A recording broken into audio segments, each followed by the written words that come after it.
uma reunião pública para fomentar o antigo desejo aqui de Bauru. Como ocupar o centro da cidade com moradias, com uma microdrenagem, macrodrenagem, parque linear e todo o contorno que envolve a necessidade da história de Bauru e de seus moradores serem recompostos. Avelino Cortellini, o projeto apresentado aqui, executivo, tem 3 dimensões, pelo menos, entre outras. Por favor, passe para a gente estas questões. Bom, o primeiro, é fundamental, o primeiro projeto é a drenagem. Sem o que não adianta fazer um parque linear inundado, né? Na fala do Lozila, dizer, não vou permitir um parque linear na cidade que encha d'água. Então, em primeiro lugar, a drenagem. Eu pedi ajuda a um pessoal da Embasa, com que eu tenho negócios na Bahia, e foi feito um projeto executivo preliminar de condimensionamento, usando os índices de Bauru. Evidentemente, não poderia ser diferente, combinado com a lei estadual que cuida de piscinões, né? Que ela já é estudada para o estado de São Paulo, para regiões metropolitanas, que é o caso que se aplica aqui. Então, qual é a vantagem que eu tive como iniciativa privada? Eu sei essas informações, eu aglutinei. Né? Isso aí está à disposição de todo mundo. Só que eu fiz isso de uma maneira mais rápida que foi possível apresentar hoje. Depois, o projeto do Parque Linear, que o projeto inteiro ele vai do BTC até o Meridota. Eu só peguei o trecho aqui da estação, né, do pátio ferroviário. Ele está pronto, descrito, com memorial descritivo, com orçamento detalhado. Ele está pronto, ele foi apresentado na gestão passada e não aconteceu nada. E, por último, eu tenho, como iniciativa privada, aí não tem nada a ver com o poder público, eu tenho as 600 moradias ali ao lado, né, no entorno ali da região. É que incluir a questão de habitabilidade com mobilidade urbana, ciclovia, ciclofaixa, parque, lazer, turismo e aqueles que residem na área da maior transbordo e ocupação do centro é fundamental para a questão central, não só de Bauru, de qualquer cidade de porte médio. Sim, sem dúvida. É você olhar a floresta e não olhar a árvore. Esse é o sentido da gente. Você me conhece, sabe a maneira de trabalhar. Quando eu falava coisas do Shopping Nações, você é louco, você está sendo visionário, e hoje temos uma realidade aí que, graças a Deus, me avaliza. Este projeto, para concluir o raciocínio, ele tem uma integração na origem com o calçadão, que é outra preocupação da cidade, depois que imagino, através de uma PPP, por exemplo, para viabilizar o prédio da estação. Eu amo empresário de varejo. É claro que eu vou fazer de tudo para o calçadão estar favorecido nisso, porque uma coisa interage com a outra. E com isso, não há que se falar, usando aqui a vereadora Estela, não há que se falar em revitalização. Gente, tem. O que está é posicionado errado, então nós temos que falar em reumanização. Realmente, frequência com emprego, com renda, com trabalho, com moradia, usando das 24 horas toda a situação. Então, a proposta, se for possível, de última etapa, de mercado com centro cultural, ela vai dar vida nisso aí 24 horas. Obrigado, Avelino Cortellini. Vamos ouvir o secretário municipal de obras sobre a questão da micro e macro drenagem na região central e do entorno, Oleandro Dias Joaquim. Qualquer projeto que envolva o centro da cidade, ele tem questões de micro e macro drenagem como essenciais? Tem. Nós estamos fazendo uma radiografia, obviamente, uma série de ações que estão apontando para a gente, primeiro, o aumento de temperatura. Isso está patente, 1,5 grau praticamente que aumentou nos últimos anos aí, e isso está aumentando a frequência, já indicando o aumento de frequência de chuvas fortes. Então, o que poderia ter durante um ano 5, 6 chuvas muito pesadas, nós já vamos falar em 10, 15. E isso, as nossas galerias não estão conseguindo absorver isso daí. Fora a deficiência. Então, quando a gente fala em microdrenagem no centro da cidade, eu faço até uma brincadeira, faço uma aposta, quem subindo da Rodrigues Alves, subindo Antônio Alves, encontrar uma Boca de Lobo até a Joaquim da Silva Marta, eu dou como prêmio um passeio pelas erosões de Bauru, certo?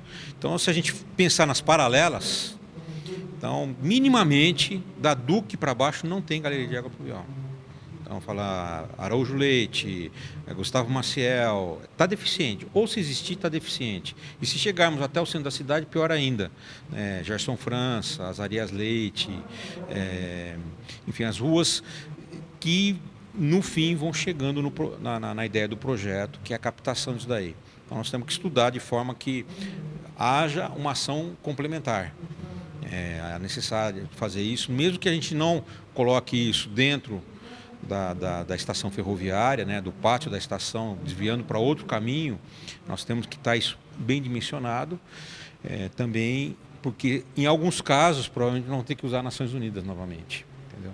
Então a Nações Unidas já é um nó para a gente, inclusive em macro e micro drenagem também. Nós vamos ter que trabalhar, por exemplo, essas últimas chuvas, uma delas, a cabeceira do aeroporto, do aeroclube, aquelas ruas transversais viraram cascata. Parte alta. Parte alta. E já vieram com contribuição, por exemplo, para o Jardim América, que não tem galeria de água pluvial, Jardim Europa, que não tem galeria de água pluvial. E nós estamos falando de uma operação que eu chamo de enxugar gelo, né? A deficiência que nós encontramos hoje em asfalto é porque nós temos água superficial correndo em grande volume. Então nós precisamos...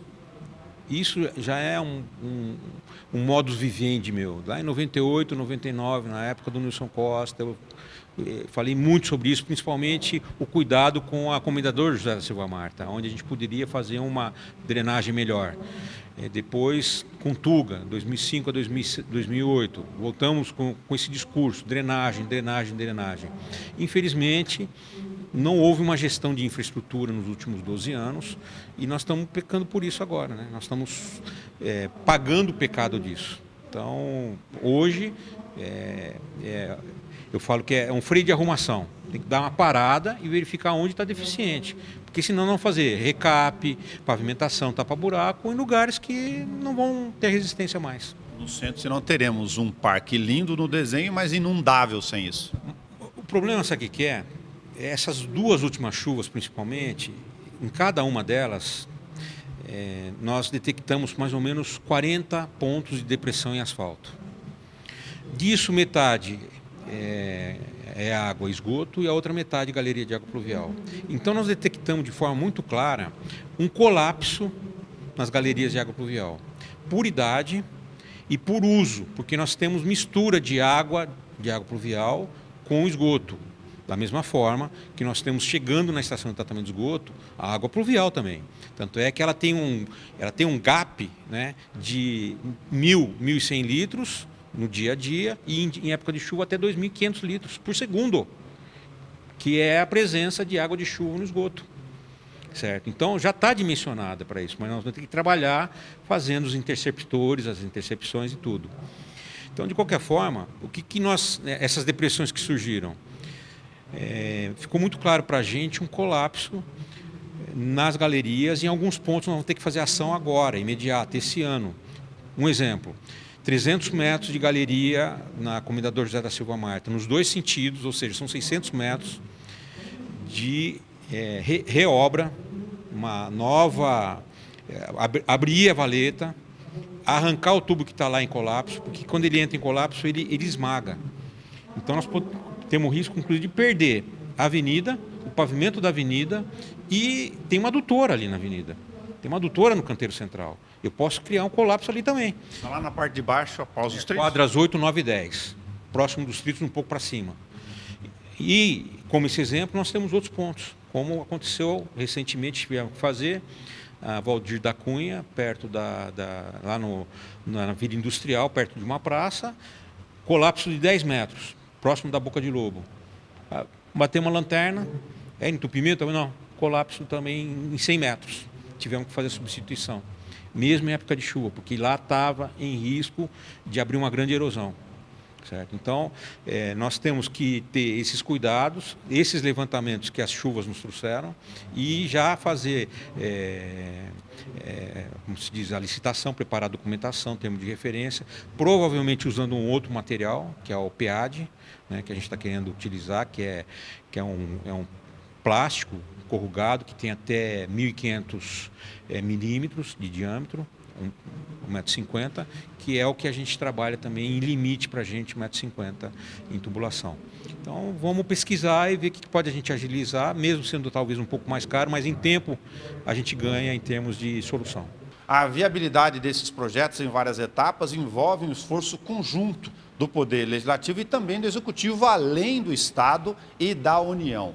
Como levar isso numa janela de oportunidade para o governo do Estado agora? Acho que o próximo passo agora é apresentar para a prefeita, né? Até porque, necessariamente, a solicitação oficial deve partir do Executivo. A gente deve fazer uma agenda com a prefeita, com todos os vereadores, levando essa proposta para ela e, na sequência, marcar uma agenda direto com o Rodrigo Garcia, que assume agora o governo do Estado nos próximos dias, para que a gente possa tentar viabilizar os recursos. São recursos altos, os valores, né? Mas não são impossíveis, uma vez que nós temos o projeto. Acho que a parte mais difícil é o projeto, e agora nós vamos trabalhar para que esses recursos venham para a cidade de Bauru e inicie essa tão sonhada revitalização do centro da cidade. A intenção nossa é, agora, de posse de um projeto básico de drenagem, parque linear, aliado a um projeto de moradias, né? A gente ter um projeto de revitalização de centro, né? E com esse projeto nós encaminharmos para a captação de recursos. Então a intenção agora, depois dos vereadores entenderem, né, se sensibilizarem e entenderem como oportunidade, e a prefeitura também, nós levarmos esse projeto ao governo do estado para que a gente consiga trazer os recursos necessários para o investimento da drenagem, que precisa ser feita na região ali da estação ferroviária, e também os recursos para o investimento nesse parque linear, que também é ali, né, justamente naquela região. Sei que essa ação tem sinergia, mas é uma ação coletiva do Poder Legislativo em relação a essa questão de uma fala sua na tribuna da carência por ações estruturantes aqui na cidade. De fato, né? Acho que o grande choque que a gente toma é, por exemplo, como eu, né, que tem um canal de comunicação muito aberto com o governo do estado a partir de agora, quando o Rodrigo assume o governo. E aí a gente tem a responsabilidade de encaminhar tantas demandas do município e a gente não ter de posse nenhum projeto. Um projeto que seja de infraestrutura, que demande muitos recursos. A gente tem a necessidade e a ideia de uma infinidade de projetos, mas a gente não tem o projeto, né? Então, quando vem a iniciativa privada, né, como a Avelino trouxe hoje aqui, e presenteia com 2 projetos que a gente pode apresentar para viabilizar os recursos, a gente entende que nós não temos muita coisa em Bauru, né? Nós não temos nada desenvolvido concretamente que nos direcione para captar recursos, né? E aí a gente fica à margem, porque os recursos estão disponíveis e estão sendo canalizados para vários municípios. Se nós não os temos, nós não vamos trazer para Bauru, mas os municípios vão receber de alguma forma. Então, é importante que a cidade entenda a importância de investir nos projetos, né? Nós sabemos da necessidade, mas nós temos que desenvolver os projetos, senão a gente perde a oportunidade de trazer os recursos.